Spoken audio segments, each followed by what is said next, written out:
AJ, it's been great learning more about the Community Food Club, and as we continue to learn more about what you're doing there, I would love to learn a little bit more about how you are leading the way. So, obviously, you have a passion for this work and for have a vision for how you can impact the community. Could you maybe share just a little bit more about that, and maybe even where that passion comes from, or what leads you to want to make a difference in that space? Sure. So food has like always been in my story. My parents actually owned restaurants and have since retired from that. So I grew up in the food industry, but really early on recognized that for me, profit wasn't really my bottom line. It was people. And so it's been such a privilege to be able to work at the food club and to lead in this space. I think for me, really the bottom line is community. And we really leaned into that at the Community Food Club. And so when we talk about leadership in our organization, it's really people centered. And so we've really done a lot to continue to listen to the members that we're working with, but also like all of our team is viewed as leaders because no matter what job they're working, they are that forward face to our organization. And so we need to make sure that they feel empowered to make good decisions and empowered to build community with everybody that they come in contact with. And so I think that that's been a real like hallmark of my leadership is how do we do that? How do we make sure that people feel empowered in their roles? And so then, it doesn't always have to be me making a choice or a decision. I can't be there all the time, but the culture can remain intact. And I think that's an important piece.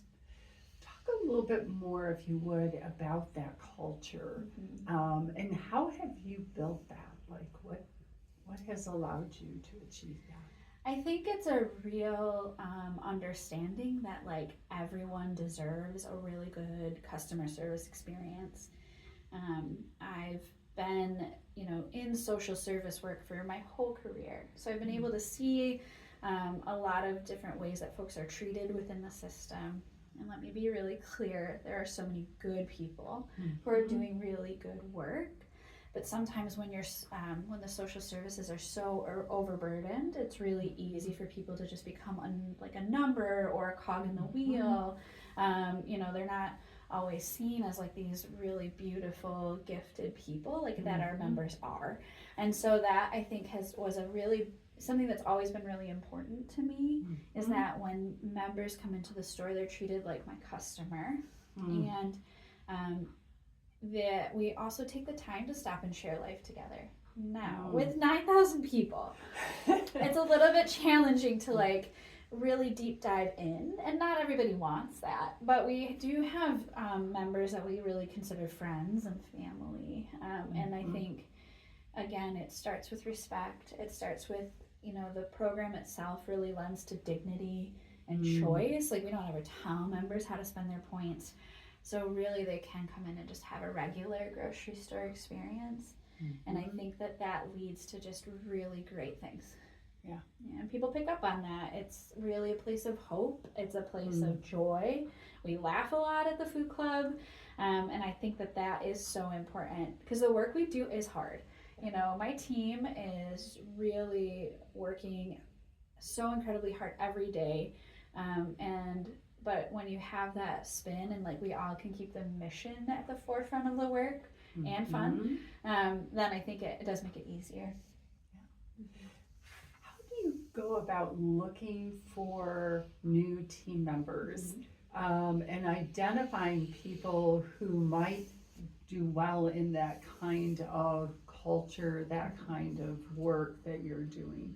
Yeah, I think it's been an interesting journey into learning who can be really successful at the food club. And I think what's really helped the most is that we approach this work first as a grocery store. So we have that retail mindset. And so actually a lot of our team has significant retail experience. Our operations director was a manager at a large retail outlet for a long time. She's been invaluable to how we approach this work. But then we've also looked deeper within our own community. So our last couple of hires have been people with lived experience, meaning that they may have been low income, some have been members of the food club, and we've just really been intentional with like hiring folks that look like the members who we serve as well. I think that's a really important piece too. It is challenging. It is challenging to like have a balance of staff with all different skill sets as well. But so far the really big key things have been, you know, are they people that understand the members that we're working with? And are they also people that understand grocery store life? Because guys, it's weird. I'm not gonna lie. I love it. But I always say I didn't go into nonprofits thinking I would run a grocery store, but it's been like the most fun work I think I've ever had. And so that's just been how we've looked at hiring and finding the right team. Yeah. What role have volunteers played within the store? Do you have a lot of volunteers, or is it mostly your paid team? Oh my gosh, volunteers are critical. So we have 11 FTEs at the food club.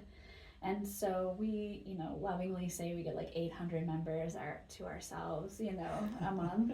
So we kind of do this work without volunteers. They give us over 1,000 hours a month. Wow. They're working in our checkout lane, they're greeting our members, they're stocking our shelves. It frees up the team to do some of that work that's a little more behind the scenes or is just, you know, more specialized.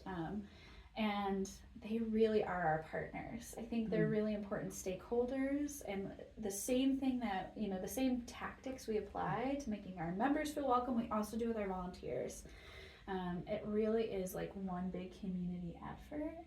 And I think our volunteers really pick up on that, and they just provide such a beautiful experience to our members. And there are friendships that have been formed between volunteers and members that go beyond the store, and I just think it's so beautiful. What a great thing, you know? That is, that is. I love the fact that you talk about community, and it's also a part of the name of your organization. I'm curious how that impacts your leadership as well. I think it just is a constant reminder of what my goal is and how we have to show up every day. You know, calling it the community food club really sets a tone, I think, for the members. And we're really intentional. Like, it's not a food pantry. There's no charitable anything in our name or in our language or our branding, because this is more. This is a really special place, and we really want people to feel just so normal. I think it's weird to say that normal is the goal, but I think it is something that is sometimes lost in nonprofits because you're so busy and you're just trying to serve as many people as possible. But we really think through pieces just like any other business would, like our marketing, our branding, what our store looks like is really important to us. The language that we use around the work we do. And I think that that's been a really key takeaway that I've really thought through a lot in leadership. You know, nonprofits are their own funky or like thing. And yet at the food club, it really is business meets nonprofit. And I think those business principles have been a really driving force and a big reason of why we've been able to be so successful.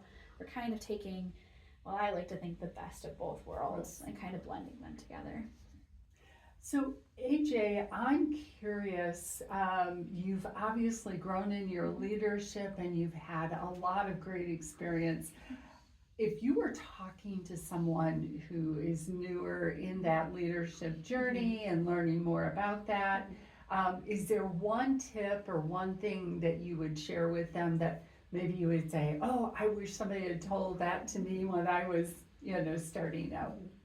Yeah, I think that my biggest tip is always not to be afraid to ask or to say, I don't know. I think so often in leadership, you get caught up in that, I have to have all the answers. But I think that a a real authentic experience and is just leaning in. Like, we can't know everything. And I've said that to every single person on my team at one point or another. I don't know.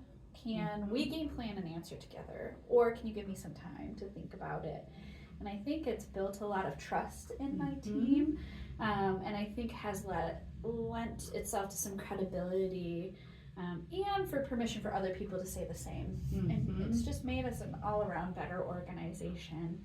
I think one of the things I'm recently trying in leadership is not only I don't know, but do you have an answer for that? Do you have a suggestion? And sometimes that has to be a bit of a brave question to ask, because you never know what people are going to say or where the conversation can lead. But it does give space for people, and it allows them to think through things as well. And I think in the long run, that's going to give us just a stronger organization overall.